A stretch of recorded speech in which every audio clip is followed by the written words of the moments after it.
विद्यार्थी मित्रांनो, electronic communication या टॉपिकमध्ये गेल्या व्हिडिओमध्ये आपण मॉड्युलेशन म्हणजे काय, मॉड्युलेशनची आवश्यकता आणि ॲनालॉग मॉड्युलेशनचे प्रकार याचा आपण अभ्यास केलेला आहे. ॲनालॉग मॉड्युलेशनचे 3 प्रकार आहेत: ॲम्प्लिट्यूड मॉड्युलेशन, फ्रिक्वेन्सी मॉड्युलेशन आणि फेज मॉड्युलेशन. हे आपण या आधीच्या व्हिडिओमध्ये आपण पाहिलेलं आहे. आपल्या अभ्यासासाठी ॲम्प्लिट्यूड मॉड्युलेशन आणि फ्रिक्वेन्सी मॉड्युलेशन याचा समावेश आहे. आणि आज या व्हिडिओमध्ये आपण ॲम्प्लिट्यूड मॉड्युलेशन ही क्रिया कशी होते किंवा कशी घडून येते याचा आपण अभ्यास करणार आहोत. प्रथम ॲम्प्लिट्यूड मॉड्युलेशनची व्याख्या आपण पाहू. ॲम्प्लिट्यूड मॉड्युलेशन म्हणजे मॉड्युलेशनची अशी क्रिया ज्यामध्ये कॅरियर सिग्नलच्या ॲम्प्लिट्यूडमध्ये मॉड्युलेटिंग सिग्नलच्या ॲम्प्लिट्यूडच्या बदलानुसार बदल केला जातो. त्या क्रियेला ॲम्प्लिट्यूड मॉड्युलेशन असे म्हणतात. किंवा ॲम्प्लिट्यूड मॉड्युलेशन म्हणजे ज्या क्रियेमध्ये कॅरियर वेव्हची ॲम्प्लिट्यूड मॉड्युलेटिंग सिग्नलनुसार बदलली जाते, त्या क्रियेला ॲम्प्लिट्यूड मॉड्युलेशन असं म्हणतात. आपण ह्या आकृतीद्वारे किंवा या चित्राद्वारे आपण ॲम्प्लिट्यूड मॉड्युलेशन ही क्रिया समजून घेणार आहोत. आकृतीमध्ये 3 डायग्राम दाखवलेले आहेत.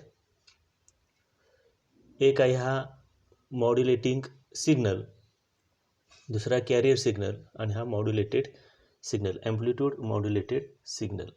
आपणास माहीत आहे की मॉड्युलेशन करण्यासाठी किंवा कमी वारंवारतेचे सिग्नल लांब अंतरापर्यंत पाठवण्यासाठी एक जास्त वारंवारतेचा सिग्नलची आवश्यकता असते आणि त्या सिग्नलला कॅरियर वेव्ह असं म्हणतात. आणि यामध्ये हा कॅरियर वेव्ह आहे ज्याची फ्रिक्वेन्सी जास्त आहे, हे आपण चित्रामध्ये पाहू शकतो. तर ही जास्त वारंवारता असलेली कॅरियर सिग्नल आहे.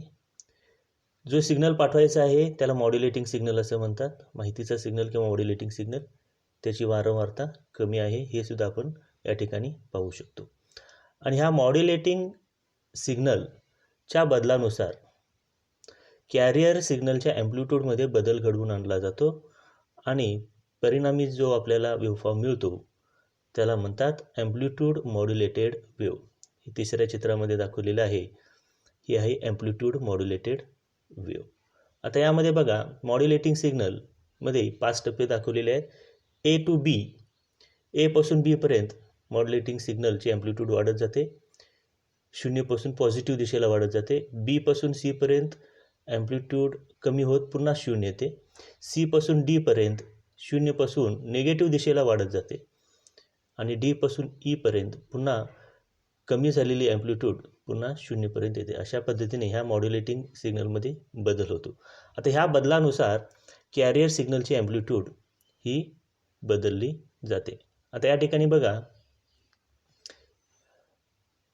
एपासून बीपर्यंत सिग्नल ज्यावेळी ॲम्प्लिट्यूड मॉड्युलेटिंग सिग्नलची ॲम्प्लिट्यूड ज्यावेळी वाढत जाईल त्याचवेळी कॅरियर सिग्नलची ॲम्प्लिट्यूड ह्या मूळ ॲम्प्लिट्यूडपेक्षा वाढत जाते. आता ही आहे मूळ ॲम्प्लिट्यूड, कॅरियर सिग्नलची मूळ ॲम्प्लिट्यूड. आणि एपासून बीपर्यंत एवढ्या भागामध्ये त्याची ॲम्प्लिट्यूड मूळ ॲम्प्लिट्यूडपेक्षाही वाढत जाते. जेव्हा बीपासून सीपर्यंत ॲम्प्लिट्यूड कमी होत, वाढलेली ॲम्प्लिट्यूड कमी होत 0 पर्यंत येईल, त्यावेळीसुद्धा कॅरियर सिग्नलची ॲम्प्लिट्यूड जी वाढलेली असते ती वाढलेली ॲम्प्लिट्यूड कमी होत पुन्हा मूळ ॲम्प्लिट्यूड इतकी येते. पुन्हा सीपासून डीपर्यंत मॉड्युलेटिंग सिग्नलची ॲम्प्लिट्यूड निगेटिव्ह दिशेला वाढत जाते, म्हणजेच ॲम्प्लिट्यूड कमी होत येते. आणि याच वेळी सीपासून डीपर्यंत ही कॅरियर सिग्नलची ॲम्प्लिट्यूड जी आहे ती मूळ ॲम्प्लिट्यूडपेक्षाही कमी होते. आता ही आहे मूळ ॲम्प्लिट्यूड, त्याच्यापेक्षाही ॲम्प्लिट्यूड कमी होत ही 0 पर्यंत आलेली आहे. पुन्हा डीपासून ईपर्यंत कमी झालेली ॲम्प्लिट्यूड वाढत जाते आणि त्याच कालावधीमध्ये इथं कॅरियर सिग्नलची ॲम्प्लिट्यूड जी कमी झालेली आहे ही कमी झालेली ॲम्प्लिट्यूडसुद्धा वाढत जाते. अशा पद्धतीने कॅरियर सिग्नलची ॲम्प्लिट्यूड एपासून बीपर्यंत वाढत जाते, बीपासून सीपर्यंत वाढलेले ॲम्प्लिट्यूड कमी होते, सीपासून डीपर्यंत पुन्हा ॲम्प्लिट्यूड मूळ ॲम्प्लिट्यूडपेक्षा कमी होते कॅरियर सिग्नलचे ॲम्प्लिट्यूड, आणि डीपासून ईपर्यंत कमी झालेले ॲम्प्लिट्यूड पुन्हा वाढत मूळ ॲम्प्लिट्यूडपर्यंत येते. तर अशा पद्धतीने कॅरियर सिग्नलची ॲम्प्लिट्यूड ही मॉड्युलेटिंग सिग्नलच्या बदलानुसार बदलत जाते. इथं जो सिग्नल आपल्याला आहे मॉड्युलेटिंग सिग्नल, तोच आकार या ठिकाणी आपल्याला हे मॉड्युलेटिंग सिग्नल मॉड्युलेटेड सिग्नलचे सर्व पीक किंवा सर्व टोके जोडल्यानंतर आपल्याला मॉड्युलेटिंग सिग्नलसारखाच आकार या ठिकाणी आपल्याला पाहायला मिळतो. अशा पद्धतीने ह्या कॅरियर मॉड्युलेटेड सिग्नल जो आहे ॲम्प्लिट्यूड मॉड्युलेटेड सिग्नल, हा मॉड्युलेटेड सिग्नल जो जास्त वारंवारतेचा असतो तो सिग्नल प्रसारित केला जातो. तर अशा पद्धतीने ॲम्प्लिट्यूड मॉड्युलेशन ही क्रिया होते. आता ह्या ठिकाणी एक दुसरी फिगर दाखवलेली आहे जरा चांगल्या पद्धतीने. ह्या ठिकाणी हा मॉड्युलेटिंग सिग्नल हा जास्त वारंवारतेचा कॅरियर सिग्नल आहे, आणि ह्या ठिकाणी हा ॲम्प्लिट्यूड जे आहे ते ॲम्प्लिट्यूड मॉड्युलेटिंग सिग्नलनुसार बदलत जाते. मूळ ॲम्प्लिट्यूडपेक्षा वाढत जाते पुन्हा, आणि मूळ ॲम्प्लिट्यूडपेक्षा कमी. पॉझिटिव्ह दिशेला ॲम्प्लिट्यूड म्हणजे मॉड्युलेटिंग सिग्नलचे ॲम्प्लिट्यूड ज्यावेळी पॉझिटिव्ह दिशेला वाढत जाईल त्यावेळी कॅरियर सिग्नलचे ॲम्प्लिट्यूड मूळ ॲम्प्लिट्यूडपेक्षा वाढत जाते, आणि मॉड्युलेटिंग सिग्नलचे ॲम्प्लिट्यूड ज्यावेळी निगेटिव्ह दिशेला वाढत जाते किंवा निगेटिव्ह हाफ सायकलच्या वेळी कॅरियर सिग्नलचे ॲम्प्लिट्यूड मूळ ॲम्प्लिट्यूडपेक्षा कमी होत जाते.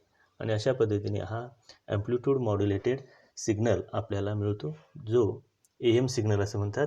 आणि AM सिग्नल च्या साहाय्याने आपण माहिती प्रसारित करू शकतो. पूर्वी AM रेडिओ वापरले जायचे, आता त्याचा वापर कमी झालेला आहे. तर रेडिओ सिग्नल जे आहेत हे रेडिओ सिग्नल पूर्वी ॲम्प्लिट्यूड मॉड्युलेशन या क्रियेने पाठवले जायचे. आता याच्यामध्ये किती प्रमाणात हा बदल झालेला आहे, म्हणजे कॅरियर सिग्नलमध्ये बदल जो आहे मॉड्युलेटिंग सिग्नलनुसार किती प्रमाणात बदल झालेला आहे, त्याला मॉड्युलेशन इंडेक्स असं म्हणतात. आणि तो मॉड्युलेशन इंडेक्स आणि ह्याचे फायदे तोटे हा भाग आपण या पुढील व्हिडिओमध्ये पाहणार आहोत. आणि या व्हिडिओमधून मला वाटतं की ॲम्प्लिट्यूड मॉड्युलेशन ही क्रिया कशी होते ही आपणास समजली असेल. धन्यवाद.